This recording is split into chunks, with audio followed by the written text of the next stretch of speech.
the 5 tissue layers, the skin, outermost. The next one in forms from the skin.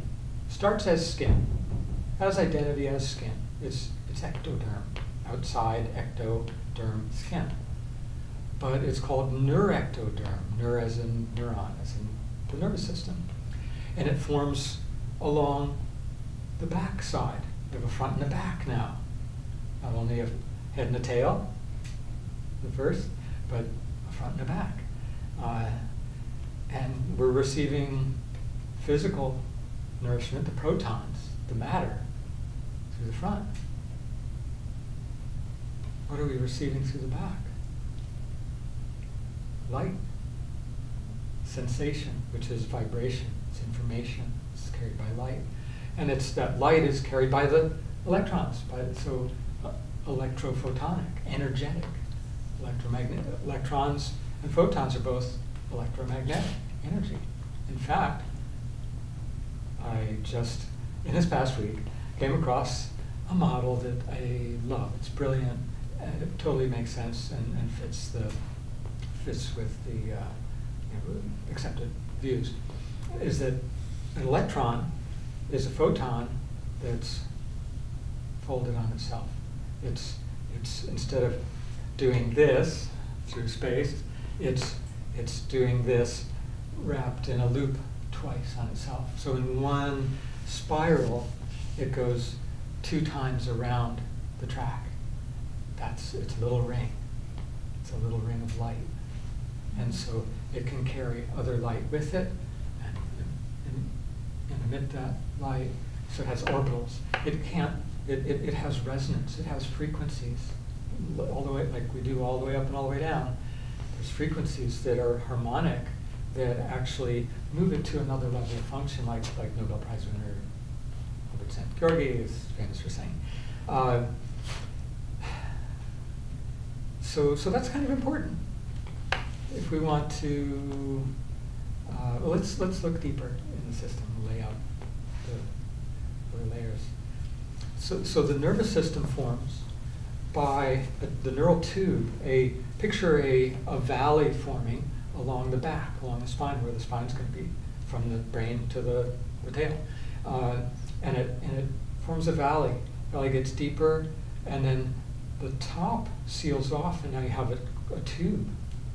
So the nervous system starts as this tubular structure, enclosed space. And the remnants of that, we still have the ventricles in the brain.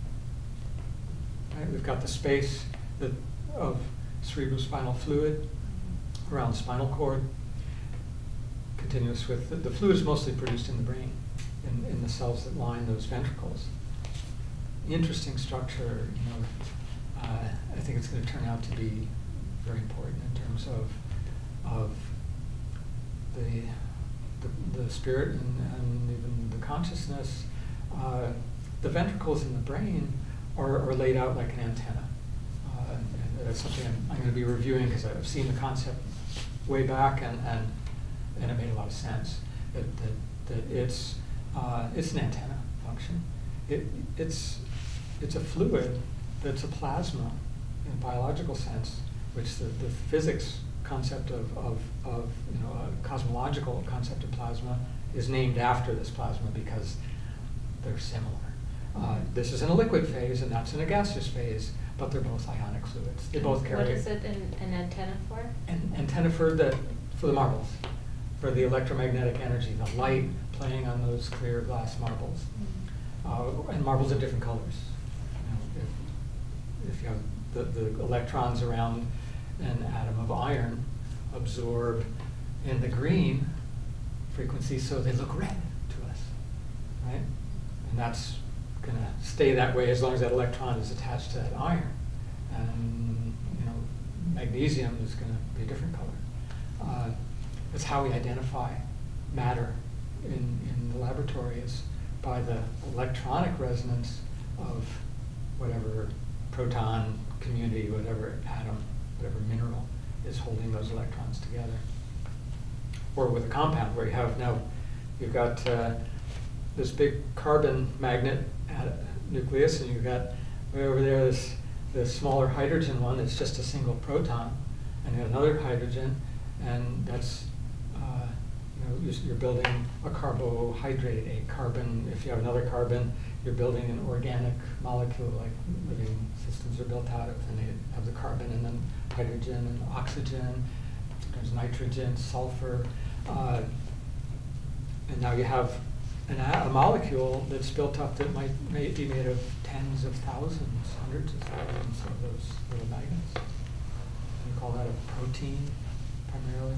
It could be a structural protein that holds things together, but that's maybe a little bit ahead. That's a deeper layer on the macrocosm level.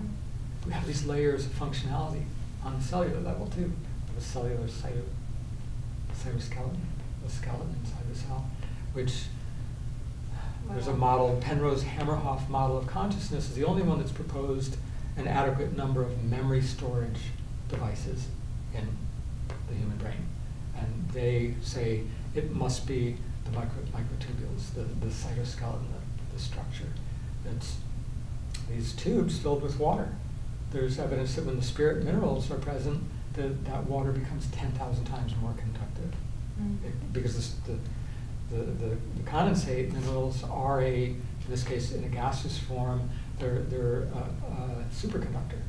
So you have this superconducting gas in a conductive water medium, and you now have the best of both worlds. You can think, because you can step down the speed to the speed of electrons moving in water in a coherent, it's like a perfectly still pool of water. So a ripple, a thought, ripples and keeps rippling forever because of the coherent state. It's no longer separate electrons. We call it a coherence zone. And the water in the body mainly serves that function. It's an energy storage function. It's a consciousness function. It's one of the seats of the soul around every cell.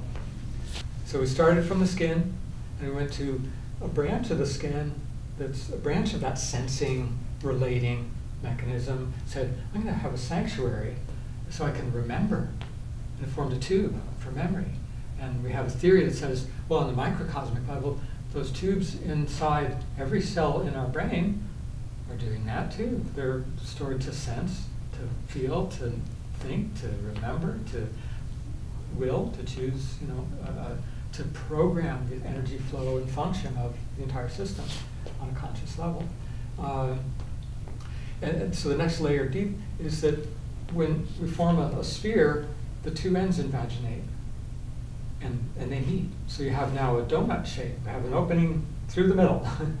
So topologically, we're like a donut. Where topologically, the nervous system is a hollow tube. Different. One is to process the matter. We've got to put that through us in material form. So we have a tube for processing matter, to absorb our food. Exactly. Toroidal shape, which is the shape of the field of a proton, the field of an electron, the field of the Earth's magnetic field around the sun.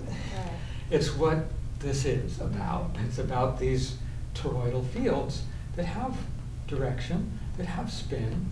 So there's orientation and movement. They're navigational. They're angels.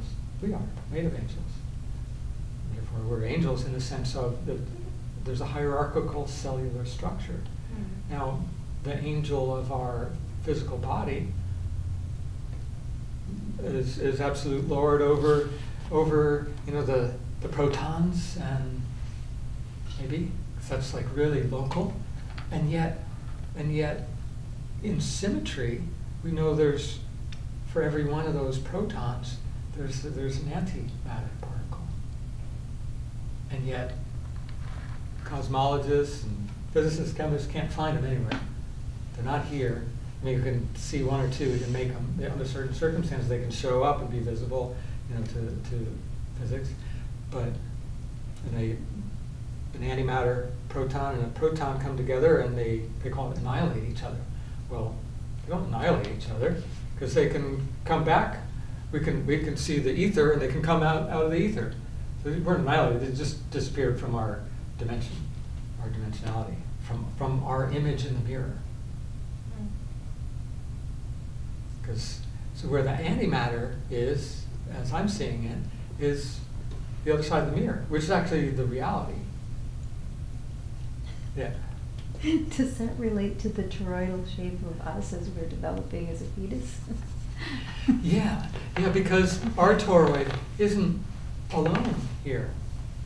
We have, this is our experience. This is our human experience that our spirit is having, and we have another body that's more real, that's actually in a space where it's not linear time, so there's actually more dimensionality, and we don't have the constraints of damage, which are essential to build gifts. To receive gifts, we take damage, and we learn how to navigate around those and develop our gifts.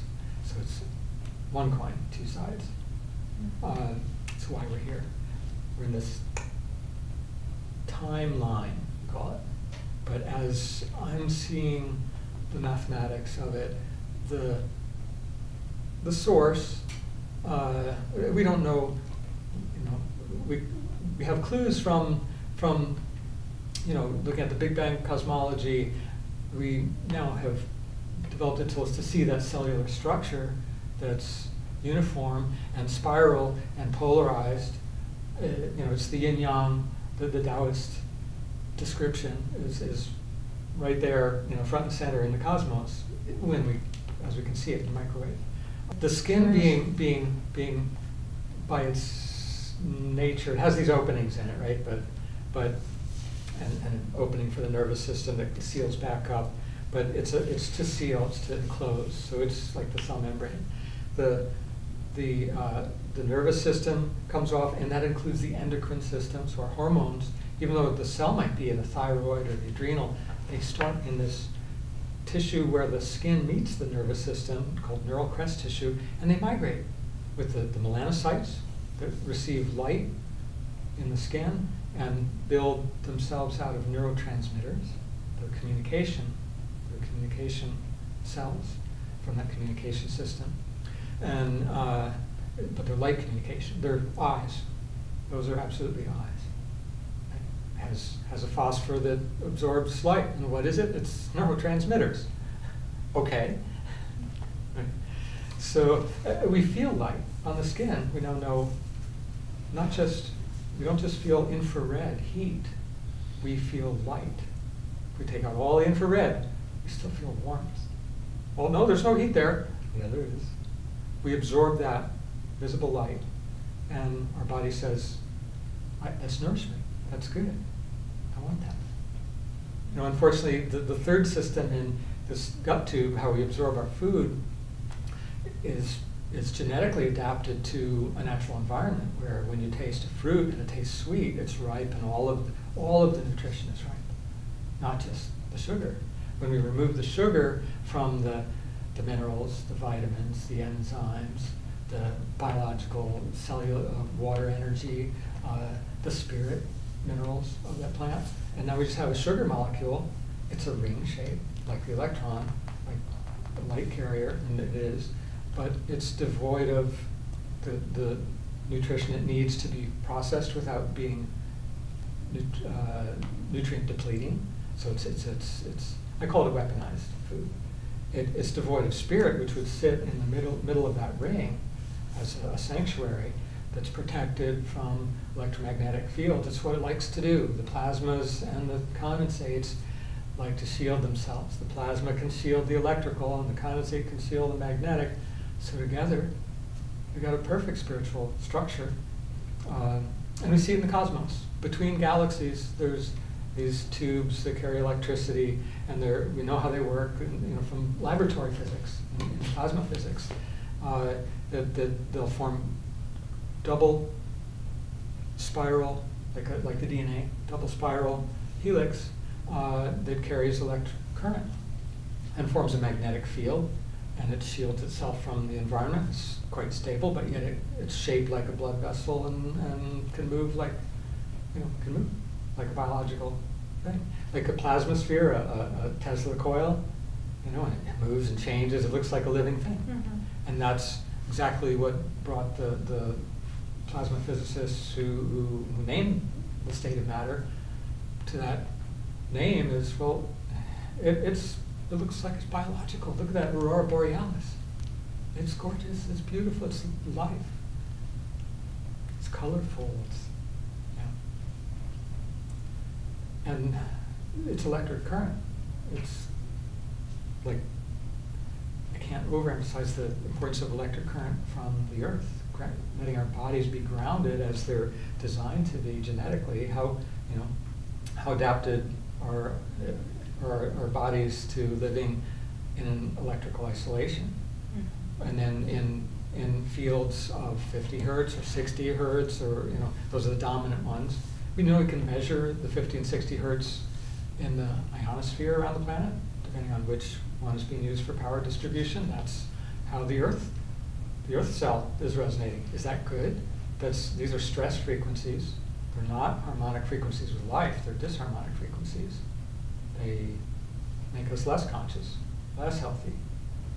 If we resonated that at 172 hertz, based on not only my own research, but actually the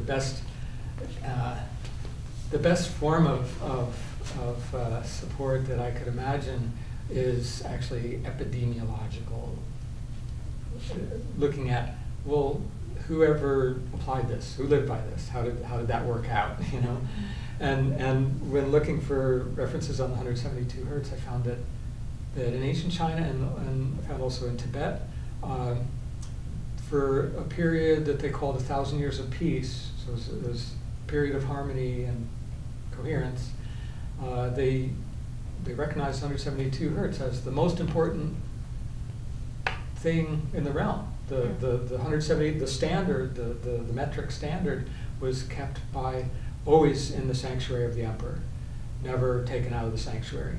Every year they would make copies and send them to all the provinces, and they did this for 1,000 years and had peace for 1,000 years.